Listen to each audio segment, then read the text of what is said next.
Question number 1 है, निम्न में से कौन सा पोषक चक्र सूर्य के प्रकाश से सीधे संचालित होता है?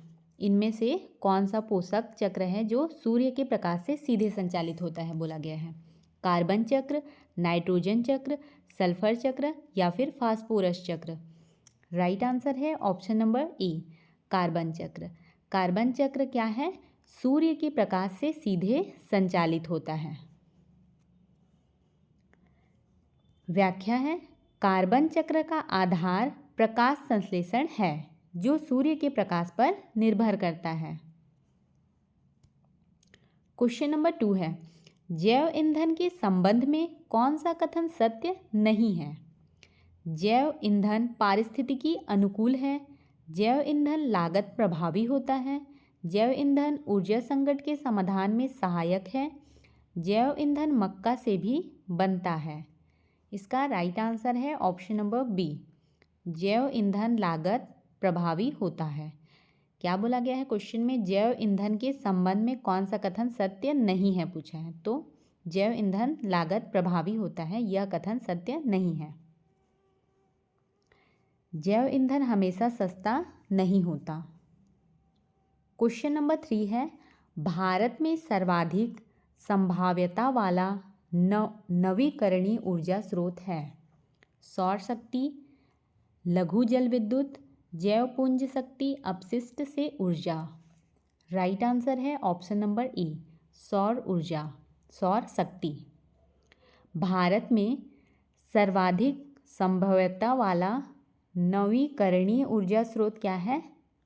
सौर शक्ति। भारत में सूर्य प्रकाश प्रचुर मात्रा में उपलब्ध है। क्वेश्चन नंबर 4 है, निम्नलिखित में से जैविक खाद है? नीम, azolla, urea, potassium? Right answer है ऑप्शन नंबर बी, एजोला। क्या पूछा है? निम्नलिखित में से कौन जैविक खाद है? तो एजोला। एजोला जैविक खाद के रूप में प्रयोग होता है। क्वेश्चन नंबर 5 है, अम्ल वर्षा में सर्वाधिक मात्रा में पाया जाने वाला अम्ल? अम्ल वर्षा में सर्वाधिक मात्रा में पाया जाने वाला अम्ल? HCl, HNO3, H2SO4, H2CO3? Right answer है ऑप्शन नंबर सी, H2SO4। अम्ल वर्षा में सर्वाधिक मात्रा में पाया जाने वाला अम्ल क्या है? H2SO4। सल्फर डाइऑक्साइड से सल्फ्यूरिक अम्ल बनता है। क्वेश्चन नंबर 6 है, पर्यावरण अध्ययन में बच्चों को जोड़ने की सबसे प्रभावशाली युक्ति? पाठ्यपुस्तक पठन, शिक्षक व्याख्या, कक्षा निर्देशन, किस्से कहानियाँ? राइट आंसर है ऑप्शन नंबर डी, किस्से कहानियाँ। किस्से कहानियाँ सुनाने से क्या होगा? बच्चे जुड़े रहेंगे, उनका मन लगा रहेगा, इसलिए बोला गया है पर्यावरण अध्ययन में बच्चों को जोड़ने की सबसे प्रभावशाली युक्ति क्या हो जाएगा? किस्से कहानियाँ। कहानियाँ बच्चों को भावनात्मक रूप से जोड़ती हैं। क्वेश्चन नंबर 7 है, रद्दी सामग्री से वस्तु बनवाने का उद्देश्य नहीं है? क्या बोला गया है? बेकार, रद्दी सामग्री मतलब बेकार वस्तु से अच्छा वस्तु बनाने का उद्देश्य क्या नहीं है पूछा गया है क्वेश्चन में। श्रेष्ठ विद्यार्थी का निर्णय, सृजनशीलता विकास, पुनर्चक्रण की समझ, प्रदर्शनी आयोजन? राइट आंसर है ऑप्शन नंबर ए, श्रेष्ठ विद्यार्थी का निर्णय। यहाँ पे नहीं बोला है ना, उद्देश्य नहीं है, इसलिए श्रेष्ठ विद्यार्थी का निर्णय। ये क्या है?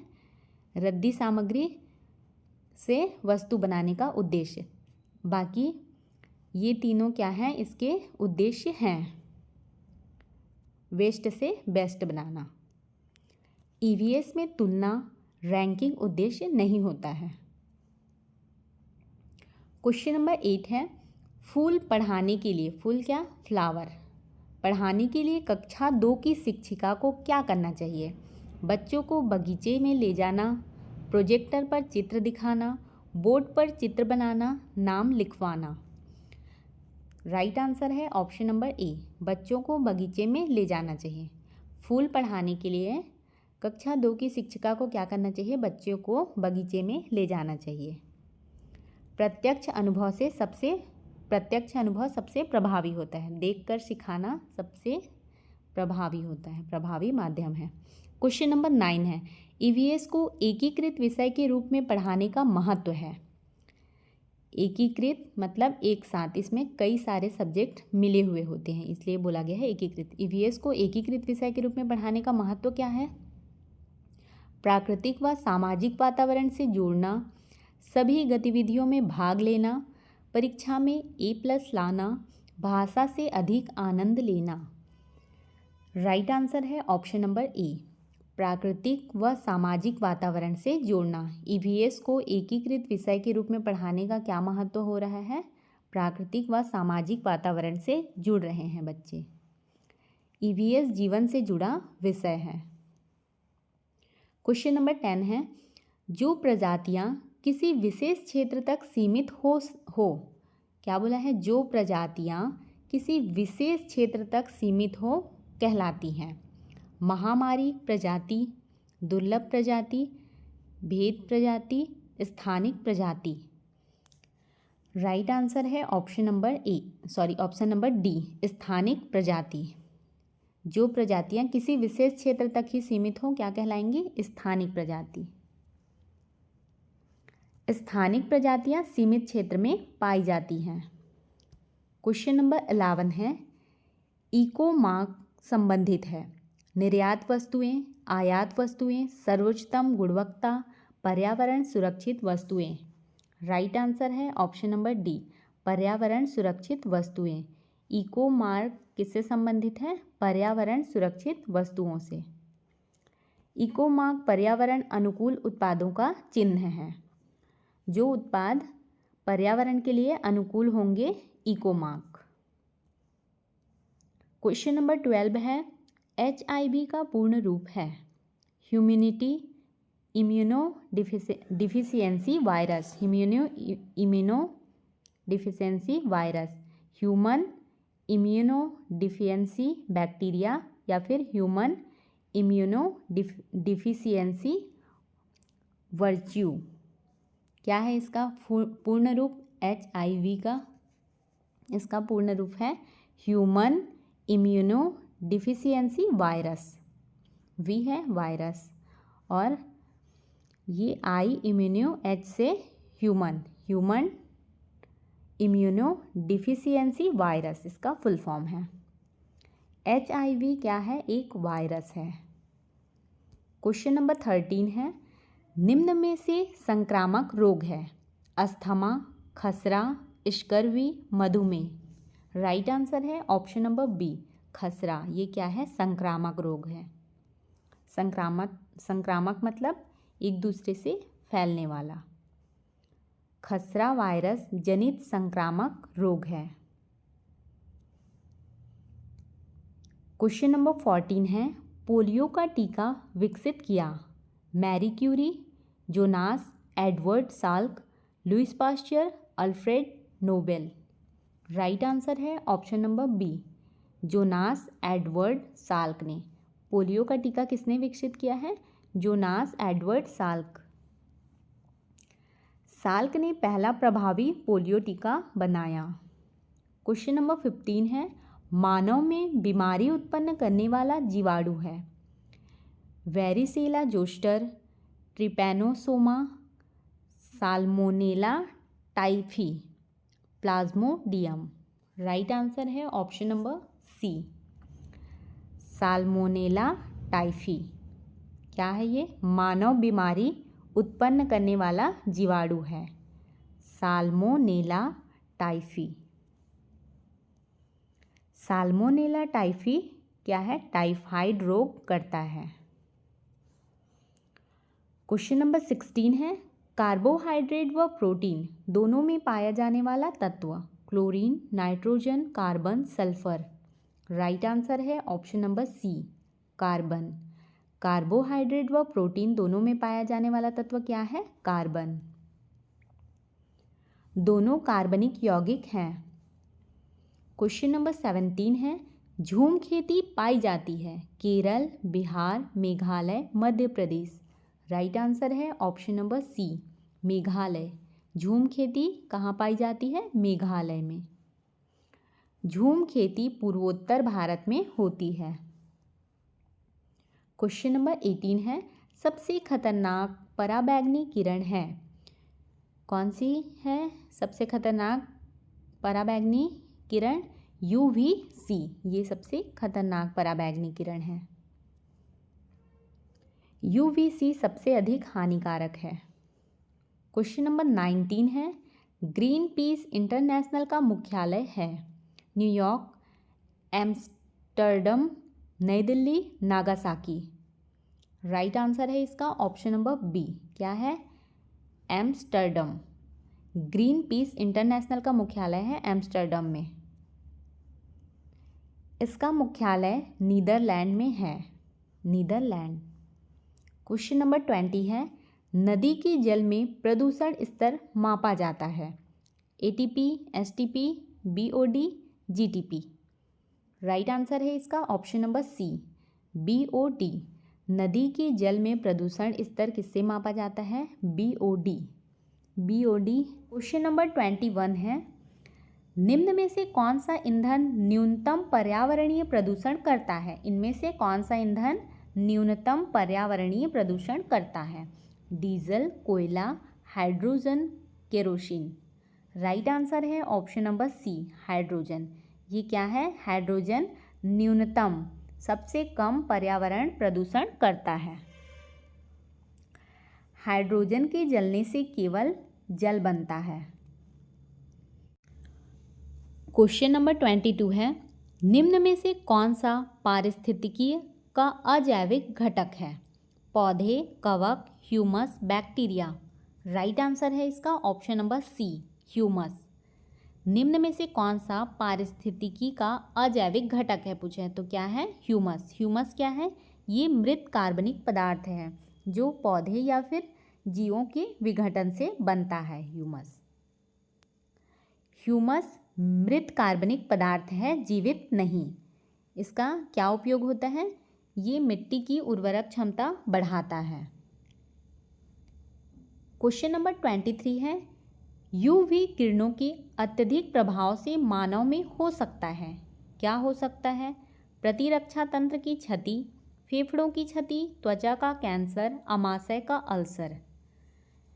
तो इसमें से प्रतिरक्षा तंत्र की क्षति हो सकती है UV किरणों के अत्यधिक प्रभाव से मानव शरीर में, और त्वचा का कैंसर हो सकता है। 1 और 3 सही हैं। 1 और 3 किस में दिया है? ऑप्शन नंबर सी में। ये करेक्ट आंसर है। UV किरणें त्वचा व प्रतिरक्षा तंत्र को नुकसान पहुंचाते हैं। क्वेश्चन नंबर 24 है, फ्लोराइड प्रदूषण मुख्य रूप से प्रभावित करता है? दांत, हृदय, किडनी, मस्तिष्क। राइट आंसर है ऑप्शन नंबर ए, दांत। फ्लोराइड प्रदूषण मुख्य रूप से किसको प्रभावित करता है? दांत को। फ्लोरोसिस से दांत व हड्डियां प्रभावित होती हैं।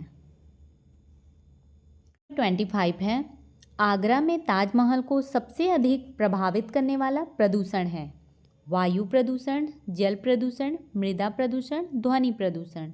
राइट आंसर है ऑप्शन नंबर ए, वायु प्रदूषण। आगरा में ताजमहल को सबसे अधिक प्रभावित करने वाला प्रदूषण क्या है? वायु प्रदूषण। SO2 आदि गैसें संगमरमर को नुकसान पहुंचाती हैं। क्वेश्चन नंबर 26 है, पशुओं के चित्रों में घर में रहने वाले पशुओं पर रंग भरवाने का उद्देश्य है? क्या बोला गया है क्वेश्चन में? पशुओं के चित्रों, बहुत सारे पशुओं के चित्र बने हुए हैं, उसमें बच्चों को बोला गया है घर में रहने वाले पशुओं पर रंग भरना है। जो पशु घर में रहते हैं उन पर रंग भरना है। इसका उद्देश्य क्या है? सृजनात्मकता, अवलोकन, वर्गीकरण कौशल या फिर डाटा संग्रह। तो इसका उद्देश्य है सृजनात्मकता, और क्या हो जाएगा? अवलोकन भी आएगा और वर्गीकरण कौशल। बच्चे क्या करेंगे? उसमें से जो घर में रहते हैं उन पशुओं को अलग से छांटेंगे, फिर उसमें रंग भरेंगे। तो उससे क्या होगा, वे अवलोकन करेंगे, मतलब कौन से पशु घर में रहने वाले हैं। तो इस प्रकार अवलोकन हो जाएगा और फिर इसमें सृजनात्मकता आएगी और वर्गीकरण कौशल बढ़ेगा उनका। इस प्रकार से ये तीनों सही हैं। कौन से ऑप्शन में दिया हुआ है? 1, 2 और 3। ऑप्शन नंबर डी में दिया हुआ है 1, 2, 3, ये करेक्ट आंसर है। यह गतिविधि रचनात्मकता, पहचान व वर्गीकरण सिखाती है। क्वेश्चन नंबर 27 है, ईवीएस में बच्चों को खोजने का अवसर देना दर्शाता है। ईवीएस बाल केंद्रित है, ईवीएस शिक्षक केंद्रित है, ईवीएस रटने से सीखी जाती है, या फिर ईवीएस केवल सूचनात्मक है। इसका करेक्ट आंसर है ऑप्शन नंबर ए। ईवीएस क्या है? बाल केंद्रित है। ईवीएस में बच्चों को खोजने का अवसर देना क्या दर्शाता है? कि ईवीएस बाल केंद्रित है। ईवीएस में अनुभव आधारित सीखना होता है। क्वेश्चन नंबर 28 है, कृषि में जल संरक्षण में सहायक पद्धतियां हैं। कृषि में जल संरक्षण में सहायक पद्धतियां क्या है? कम या शून्य जुताई, सिंचाई से पूर्व जिप्सम प्रयोग, फसल अवशेष खेत में छोड़ना। तो इसमें से कम या फिर शून्य जुताई ये करके क्या कर सकते हैं? जल संरक्षण में सहायक हो सकता है ये, क्योंकि कम या फिर जुताई नहीं करेंगे तो इससे जल का संरक्षण होगा। और क्या कर सकते हैं? फल अवशेष खेत में छोड़ना, ये भी सहायक है। ये 1 और 3 ये दोनों सहायक पद्धतियां हैं। ऑप्शन नंबर ए, केवल 1 और 3। ये विधियां नमी संरक्षण में सहायक हैं। क्वेश्चन नंबर 29 है, वर्षा, आंधी, बादल, बिजली, चमक किस परत में होती है? आयन मंडल, समताप मंडल, क्षोभ मंडल, ओजोन मंडल। राइट आंसर है ऑप्शन नंबर सी, क्षोभ मंडल। वर्षा, आंधी, बादल, बिजली, चमक ये सारे क्षोभ मंडल में होती हैं। ये सभी मौसमी घटनाएं क्षोभ मंडल में होती हैं।